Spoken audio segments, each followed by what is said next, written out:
Welcome to the show, Carrie. I am so excited to have you here. Oh, I'm so happy to be here. Thanks for having me. For possibly the few people on the planet who don't know who you are, why don't you just tell us a little bit about yourself and your business and who you serve? So I'm Carrie, and I'm the founder of the Female Entrepreneur Association, the author of She Means Business, and I have been, look at that. So yeah, for the past, it was the 10th birthday this year, actually. So for the past 10 years, I've been building up this little online platform to just really help women who have got ideas to create businesses or have started a business and are like, what am I doing? Or just like want to be surrounded by like-minded women. Mm-hmm. It all came about really because I started my first business in 2005 when I was at university, and I'd finished my first year studying law, and I ran out of money, and I was like, what am I going to do? And so I was like looking into job opportunities, and it was between selling ice cream at Cirque du Soleil, or this opportunity came up to like start an online business unlocking phones. I was like, what the hell is that? And I thought, well, I'd rather do that than just sell ice cream every day. Mm-hmm. So I started this online business and just didn't have a clue. And it was all from my like really crappy bedroom as a student. And so I set up a website, learned about Google AdWords, learned about like YouTube and all these things. And like it started doing really, really well. And so when I graduated, I toyed with, do I keep going down the legal route or do I build a business? And I decided to do the business route. But I was so lonely and isolated, and I was like, where are my people? Like, where are the other like women like me building businesses who want to drink wine and chat about like how crazy it is and how overwhelming it is and how messy and scary and all the things. And I felt like every time I went to a business networking event, it was just men in suits, and it was just so dull and boring. And I was like, I do not fit here.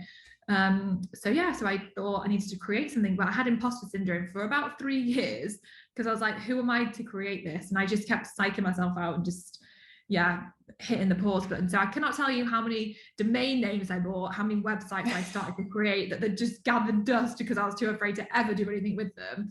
And then in 2011 I finally took the plunge because I was just so fed up with myself for not doing it. Like, you know, when you've got that feeling inside that you know you're meant to do something and you know you're supposed to be doing more, but you're not, and you're just butting up against that resistance and you just literally can't take it anymore. I got to that place, and finally decided I was going to change my life and do something about it. And so I did this little mission success challenge to like really reframe the way I thought and set off on this journey of the Female Entrepreneur Association. And what I think is really neat is most often people don't stick with that first thing that they launched. Like there are pivots and evolution, and it tends not to be what you start with, tends not to be what you end up keep going with. And so I think it's fascinating that you actually launched FEA in the beginning. Like, correct me if I'm wrong, but was that one of the first offers that you launched as that new arm of your business? Well, yeah. So, but I mean, obviously started with phone unlocking. Sure. Had like a million different other ideas before doing FEA. So I had this idea to create an ad agency. I had a business to business telecoms company. It was called, actually, I'm not going to I don't want anyone to like Google it and find no sorry thing. But I actually used to have customers and like monthly recurring revenue from it. It wasn't like massive amounts, but it was a good amount. And I got the website to like number 1 on like the organic search for like 30845 numbers.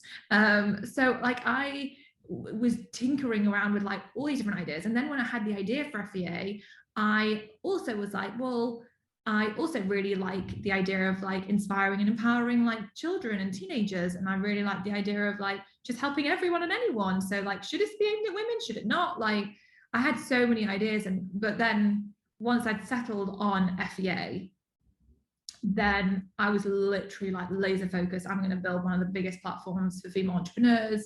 I'm going to help as many women as I can. And like, I did just go for it. Right. So I didn't change once I'd settled on that one thing. Yes. But there was a lot of hopping around before I arrived at that. Right. Which do think is important, because I think so often people feel like, I don't know, they need to figure out what this one thing is, what they're so passionate about, and do what they love. And obviously I encourage people to do what they love, but like sometimes we put so much pressure on ourselves to have it all figured out that it's just impossible to get going, because we're looking for the one, which doesn't bloody exist really. That's right. So. No, exactly. I won't even list here all the things that I did before launching this particular business. I've also been doing online business since around 2010. So it sounds like a little bit after you, but yeah, the list is long. Yeah. So with FEA, let's talk about the membership for a minute, because I know everybody who's listening, they tend to be people who are creating and selling courses or memberships, digital offers of some kind. So I think everybody would love to know, you've grown FEA to be really one of the largest platforms out there and one of the largest memberships. What do you think, I guess, what would you say have been some of the top strategies that you've used to get members in the door? And were there sort of pivotal moments where you sort of cracked a code and had a nice big, influx of new members? Yeah. So when I launched the membership, it was in 2013. So I was like a few years into building FEA. So for the first few years of building FEA, I actually didn't sell anything. And people were like, what? This is not a business. What are you doing? You don't know what you're doing. And I had like a lot of also self-doubt, because I was like, am I doing the right thing? And my focus was like, I wanted to build my audience. I wanted to I don't know, I wanted to just play around with like, where is this going? What could this become? I didn't feel ready to have a paid offer. Like, let's just put it that way. Right. So by the time I launched the membership in 2013, I had 18,000 people on my email list. I had like a good few thousand people follow me on social media. And so I launched it. And so within like a month or so, I had like a good couple of hundred members. Then I was doing all the things. I didn't really have anyone working with me. So I was doing the graphics, I was creating the content, I was editing the content, I was putting it all on the website, I was like creating all the emails, I was doing the marketing, I was doing the email support, like literally wearing all the hats.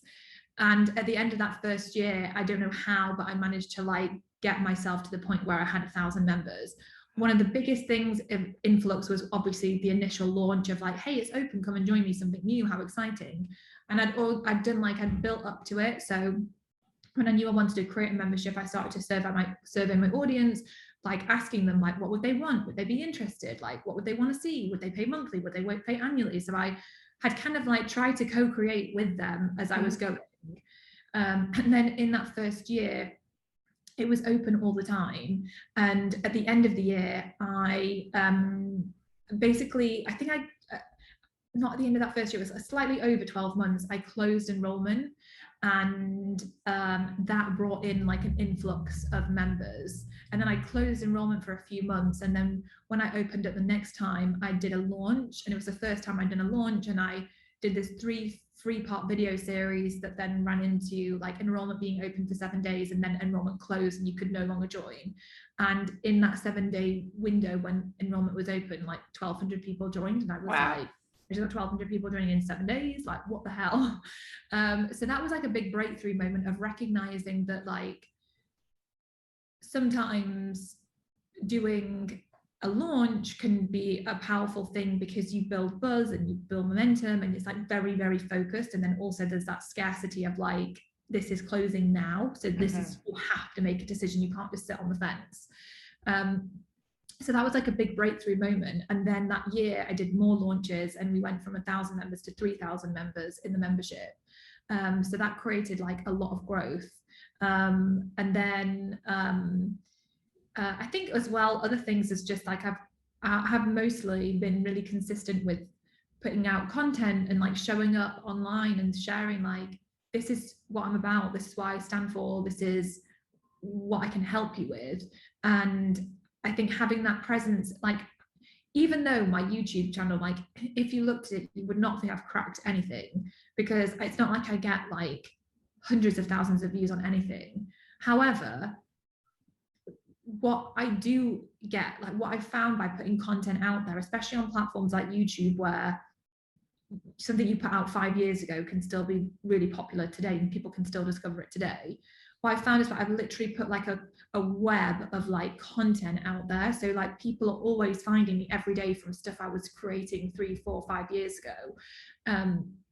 And like having that presence and allowing people to like see me and hear me and connect with me, especially if you're in an industry where you're creating a course or you've got some kind of product where people are learning from you or being part of your community. They need to know what you stand for, what you're about. Why would they want to learn from you? Why would, you know, why is what you've got to say going to be important for them? So I feel like you have to be able to show up and give value, be of service. So yeah, that's what I really dedicated myself to from the moment I started FEA. It was literally like, I just want to help people. I just want to help women. I just want to share and help.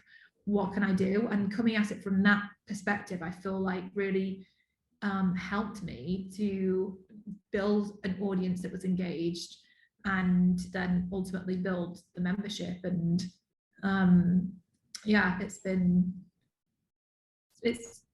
crazy, really.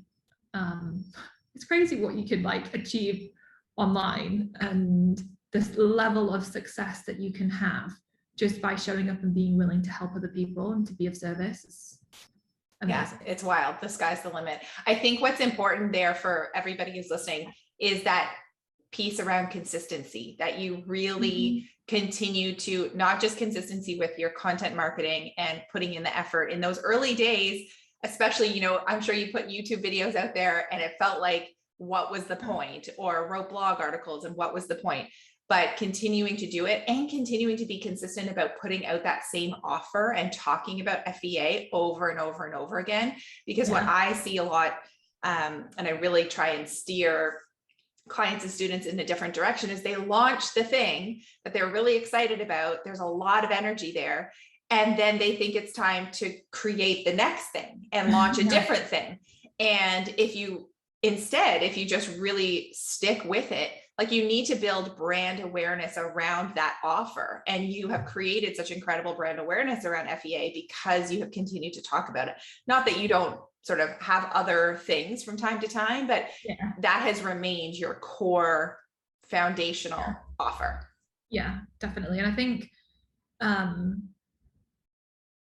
it's been really crucial for me because, like you said, it's so easy to get shiny object syndrome and to hop from one idea to the next. And I do sometimes struggle with it because I see people talking about like taking inspired action. I'm like, oh yeah, that's so right. Because when you feel really inspired, you're in your zone of genius and then you create from that place and it's magical and everything flows. And like, I do get that.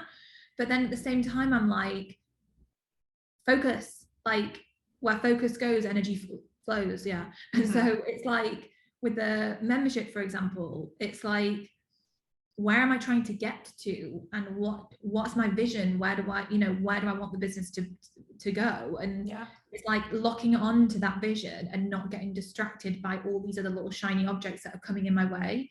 And so like when I started the membership, like last year, I forget what year we're in, but this year was the first time I've actually created a significant other product. Like there's been like other little small things I've created, like my membership course and other little small offers that I've just promoted every once in a blue moon, really. But this year we did create and sell, and it's been like 7.5 years since I started the membership. And now is the first time since we've like created a new program. And I see, obviously, like there's lots of people with like lots of different offers, but for me, I just felt like I wanted to have a breakthrough with my membership. I wanted to create success and growth with my membership. And sometimes that felt like, for me, saying no to having, for example, like start, like I cannot tell you the number of times people said, can you start a mastermind? Can you start a mastermind? Can you start a mastermind? I'm like, no, because like I want to stay focused on building my membership, because me starting a mastermind, while it's another stream of revenue, also when I look at the numbers, I'm like, in a way, my membership, I love the membership model. It's recurring revenue, but it's also, you've got like, I don't know, it's just you've got lots and lots of people. So like if you're doing, I always find like if you're doing a higher end thing, then if you lose like 5 people, it could just wipe out the most enormous amount of revenue. Whereas Right. there's 5 people in a membership that's $47 a month, and it's not really going to make that much difference. That's right. So and it's actually more scalable, because it's hard to scale something like a mastermind that's going to be that high ticket. You need to cap it at a certain number of people in order for them to get the experience that they deserve, paying that dollar value. Yeah, I've had the same like internal narrative. Yeah, I'm like, because it's funny because so often I hear like you need to have high-end products, you need to have high-end offers, and I've just always like stayed away from it for such a long time, because I'm like, a high-end offer means capping it. I cannot scale it, so I can't get my head around like how I could do, like why I would do this. But not to say I mean I see loads of people with really successful high-ticket offers, don't get me wrong, but I don't know, it's just about what I felt was right for me. And you had put so much effort into growing that big audience in those early days when you had another business on the side, paying your bills, right? Where you could focus on audience growth. And I think that sometimes when people talk about starting high ticket, it's for that reason, is to bring in revenue in the door. And then you can layer in maybe those and switch the model over time, if that suits like what you need to do for your own life. So with the membership, what do you see on the horizon for it? Like, do you have thoughts around what FEA looks like next year, or 2 years from now, or 5 years from now? Are you still on the same, do you have the same vision that you once had? Talk to us about that. A really interesting conversation to have, because like, if I'm just going to be totally honest, I felt like when we got to like the 5,000 member mark, I'd never really envisioned what was beyond that. And you know, at that point, I've got this business that's like generating a really great amount of revenue. I can work from wherever. And then like I had 2 kids. And so then life changed, and my vision became like really blurry of like, where is this going? And what am I doing right now? Where, you know, what's happening? And like, which I also think like everyone, you're in different phases of life, aren't you? And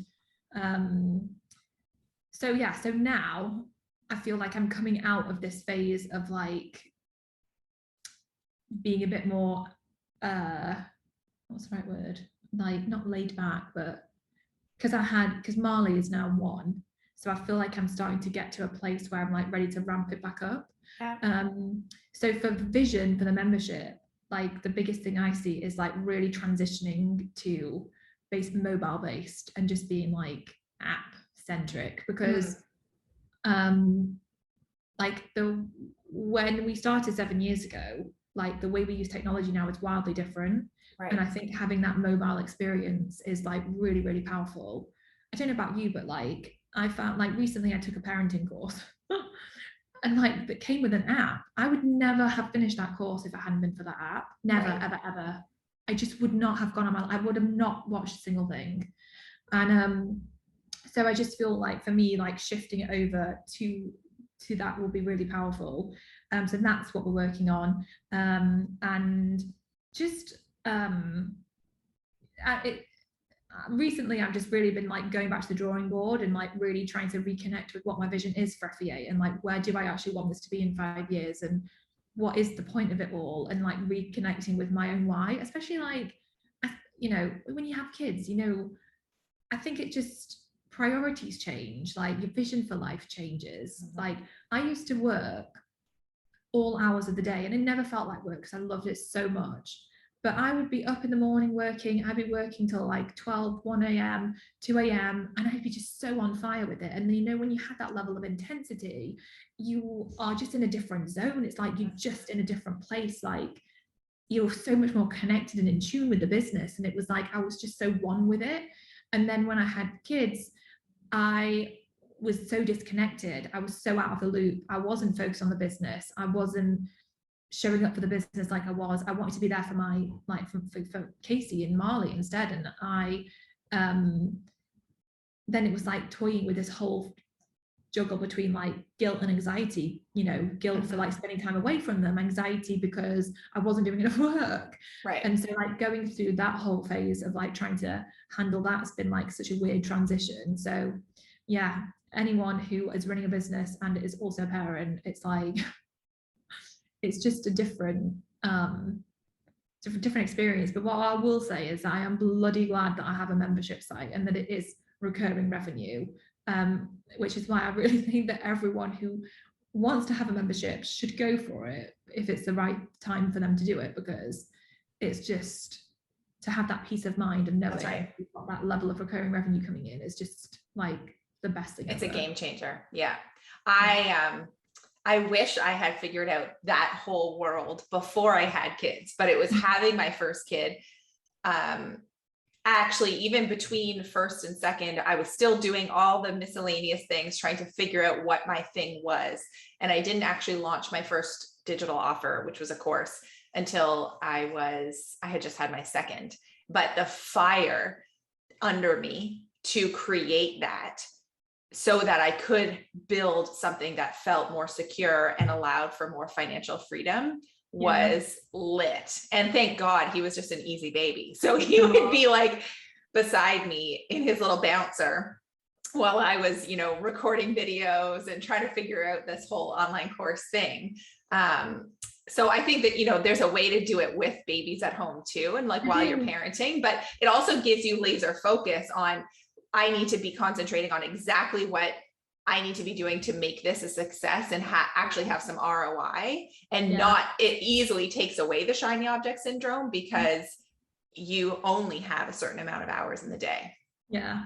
I think one of the things that I struggled with, which links, I think, to why I felt the way I felt at the time I had kids, was complacency.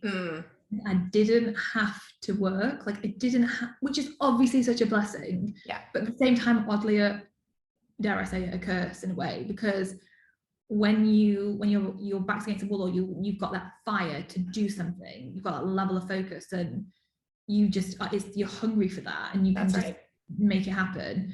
But yeah, I feel like you know, in fact, complacency is one of the biggest things I've actually struggled with creating success, is like just being really complacent with, we'll do this, or it's like that level of focus, just like then adding kids into the mix, that level of focus just kind of dipped. Right. Well, I think everybody would love to know, because we do have a lot of parents who listen and who are in my audience, because that's, you know, I talk about that all the time, and that balance and trying to figure that out. What does a day in the life of Carrie in this moment in time? You have a 1-year-old, and how old's your son? 3, 4? He's just about to turn 3. Just about to turn 3. Okay.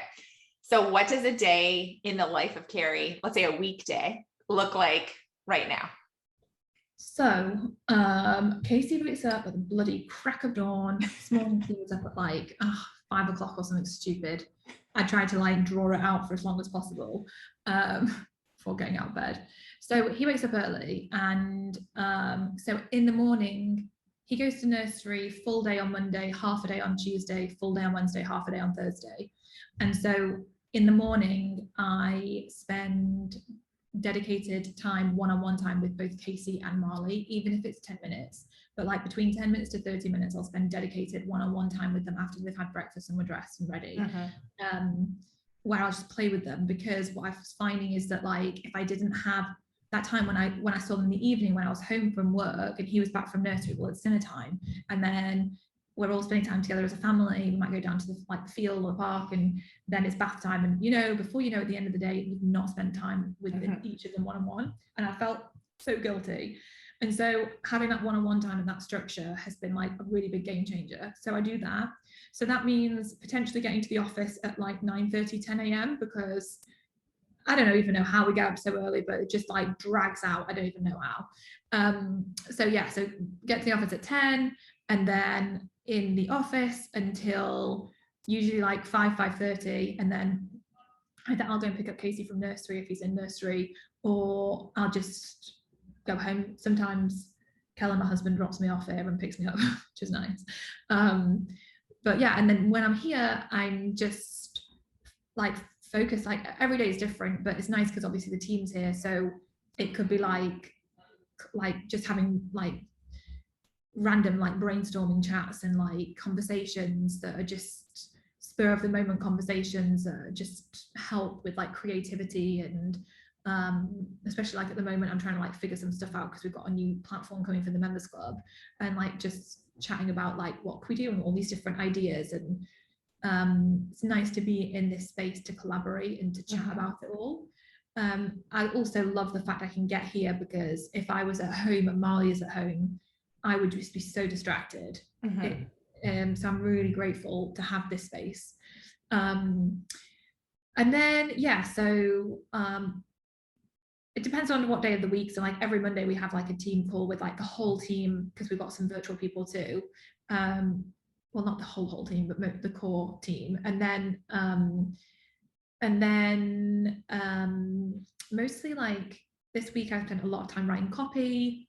I could be creating content. I could just be working on like strategy, vision stuff. I might be like learning like something, like doing like researching something or something. Doing like I review like stuff. So like the team sends stuff like for me to check out and to review stuff. I wear a lot of hats still. And then head back like 5:30, and then it's back home, see Casey and Marley, have dinner, and then we typically go outside, like down to the park or something, and then flop into bed. Bath time, bedtime, and then I hang out with Kellen. In fact, tonight we've got our finance party, he's called it. He started a weekly finance party for us to talk about like investments and fun stuff like that. Giving it the party moniker so that it sounds exciting. So we're doing that tonight. And then so that's kind of like roughly what I do. And then I take Fridays off. So I typically don't work on Fridays because Casey's not in nursery on Fridays, and so I feel like Fridays are a day to go and do like fun with the family. Like last week we went to this indoor trampolining place, and then for lunch, and we just hung out. And so I look forward to having that space. So it means that like when I am here and I am working, I need to be really focused on what I'm working on. I feel like I'm not willing to just be here to be faffing around wasting time, because that's time away from like the kids. So it's like if I'm here, I need to be doing something that's moving the needle. Right.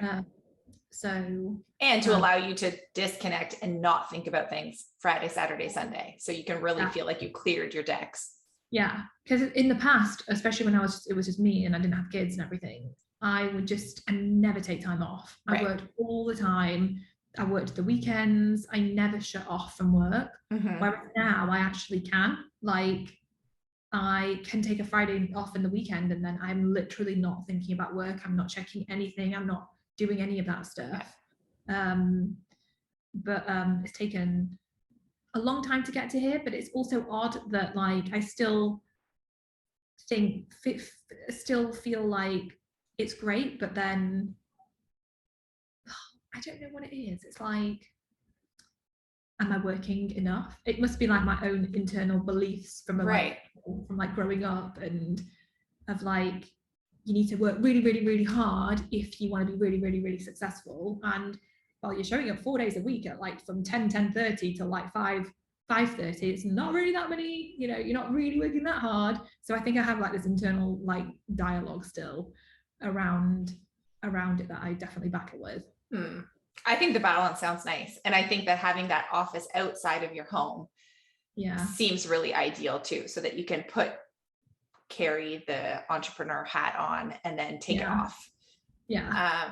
Which is nice. So just before we wrap up, I think one other thing that people would be really interested to hear about, given where you are now in your business and that the growth you've seen, what your team looks like at a sort of high level. Because I know, people think when they're first hiring, you think about hiring a VA and then maybe someone to help with social media or editing videos or something of that nature. But with where you're at now, I imagine you have lots of people doing lots of different things. So can you maybe expand on that just a bit to give people a sense of maybe their trajectory of where they're headed? Well, team for me has been and I feel like, I mean, I've said loads of things are a struggle, but team, my goodness, has been like literally my biggest struggle, because like when you hire the wrong person and you have to let them go, my gosh, it is the worst thing ever, for me at least. So yes, team stuff. It's evolved from like what you said, starting with like a VA and assistant, someone to help take some stuff off your plate, and Right. like working virtually with like people. It's funny, like in the past my team was like entirely based in the United States, and now I don't have anyone for me working in the States anymore. It's all mostly UK based or Europe, and so I have like I would call her like an integrator. So she works closely with me, and so we discuss ideas, and then she go and like set the project up, go and like pass the tasks on, like who needs to do what, and like organizes the whole thing in the team so that like everyone knows like what's happening and like what they need to work on. And then I have somebody that does like helps me on marketing. Got like Layla, she does our social media, but she's also doing like in-house ad stuff for us, which has been really great because I've always outsourced Facebook ad stuff, and now it's great to have it in-house where it's like a complete priority. That's nice. Yeah. And so we've worked with somebody who basically mentors her. So instead of like hiring them as an ad agency, she's mentoring Layla and like helping us with like making sure, this is all set up, this all looks good, like this is a good idea, try this, don't do that. So that's been like really great. So essentially I've just been training up Layla so that she can like do that. And then we've got someone on customer support, and then a videographer who works from here. Alice, she manages the community inside the membership. Scarlett, her role's just transitioning, so she's going to be focused on like data. I've got a developer, a copywriter, graphic designers. So how many of those people come into your office and are there kind of on a full-time basis, would you say?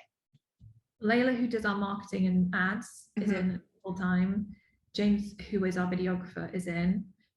Veronica, who started on Monday, she's just started on customer support and is transitioning that from Scarlett. Scarlett's in, and she's going to be moving into like data and like helping with some team stuff. Alison, she does all the community management and like works on the members club side. And then another James, who he handles the Carrie and Co side, which is the planners, all the station stuff. And he also manages like all the finance and like office admin and all that kind of stuff. So us lot are in the office. We're in the office Monday through Wednesday. Then I still come in on Thursday, but no one else is in. And then everyone works from home on Thursdays and Fridays. So yeah, it's been really good. It's been like such an interesting journey to like build out a team. And it's like weird because sometimes I'm like, we'll have a project and I'm like I'll say like, let's do this idea. And then I'm like, well, wait, what's my part in this? Like, what am I supposed to do? I'm like, I don't know anymore. So it's kind of like such a weird transition when you've gone from like doing everything yourself to being like, oh, I just I showed up and filmed that video, and now there's nothing left for me to do because everything else is being handled. It's crazy. And I think that people struggle with handing things over too, because I was just talking about this with a client yesterday, that she was really struggling because the person that she'd hired, there's a level of training involved, and that person didn't hit it, bat 100 out of 100 the very first go. And so she's having to put that time and effort into showing her the ropes and making sure that things are done in the way she wants them to be done. But then you start thinking to yourself, well, I should just do it myself. It would be faster. But it's you're really limiting your growth if you have that mindset. I think that's the thing I found is like building the team up and expanding everyone's roles. So like Alice originally came on and she was customer support. And in fact, everyone I've ever had that's come on in customer support is such a great place for people to start, because then they learn the ins and outs of the entire business. Because to handle support, you have to understand how the business operates. And then I've always found those roles have always expanded. So Alice's role then transitioned to community. Scarlett's roles now has transitioned. Now we've got Veronica on board. So it's like, it's great to see like their roles like evolving and like doing the training. So Alice has done training for like community management, and like I said, Layla's currently doing the like getting support and like learning all about ads. And it's like she had some ad experience, but like not really much at all. So it's like you do have to get into that mindset of knowing that like it takes time to nurture people to help, you know, to get them to where you want them to be. Like, but I have had people that have come on board and they've taken things to my plate and they've just been absolutely amazing. And there's been other people where it's been slower, but then you started to realize this is not working. And then, but yeah, it's just trial and error. That's right. Yeah. Well, the last thing I'd love to ask you is, besides what you mentioned specifically for FEA and the app development, are there any other things you see on the horizon specifically for people who sell digital offers like courses, memberships, that kind of thing? Like any trends or directions or other like things that you're noticing in the marketplace that people should be aware of? I don't know, from that, the only thing that pops into my mind when you say that is like, I just think it's so important to really kind of think outside of the box in a way, because so for example, like with content creation, I mean, to be fair, I've had this pipe dream for a really long time that I wanted to make some kind of like Netflix TV documentary. I mean, I've had this for ages, but like, it's like, how could you do things differently? So like when we're looking at like content creation, like moving forward, it's like, what could we do to like be like a trailblazer and to like come up with like a new way of doing something, or like doing things differently and like doing something to stand out? Because I think that's like, I feel like so many of the things that have really created a lot of success around, I feel like I've been like a bit of an early adopter to those things. And I think it's having the courage and the confidence to like really like listen to yourself and like spot an idea and then like go for it, even though like no one else might be doing it. And like, yeah, just testing stuff out that's just, that is a little bit different, doing things your way. And I feel like for me that's always really helped me to like stay ahead. And yeah, because like all the platforms are, you know, all the same, and there's new platforms that pop up, but the most important thing is that you've got to be able to stand out, and you can stand out by being different. And yeah, so that's what I would say. Yeah, I think that's a great answer. I think that speaks to something I talk about sometimes, which is to be looking outside of your own industry, or just the people who are also selling courses or in your own niche or whatever, and be watching other businesses out there in a completely different, it could be, I don't know, car dealerships or something entirely different, and from a marketing perspective, and watch what they're doing. And sometimes there's some really interesting ideas that you can get that you can import into your, like maybe you feel like you're not confident at coming up with great ideas, but if you could bring, you know, marketing strategy into your industry in a way that's never been done before, I 100% think that that's an incredible way to stand out and to do something a bit different. I couldn't agree more. Definitely. Yeah. So where can everybody find you, Carrie? I'm sure, you know, everybody probably already follows you, but I want you to list off all the places. Well, probably like there's the website, femaleentrepreneurassociation.com, or Instagram at Female Entrepreneur Association, or my Instagram is at I am Carrie Green. Yeah, I think those, and they can pick up the book on Amazon or any bookstore. She Means Business, if they haven't already, and go listen to your podcast. People who are listening to this are probably podcast listeners. So it's She Means Business, right? On any podcast streaming service. Yeah, that's what it is. Amazing. Thank you so much, Carrie, for taking the time to chat with us today. So appreciate it. Oh, it's been fun.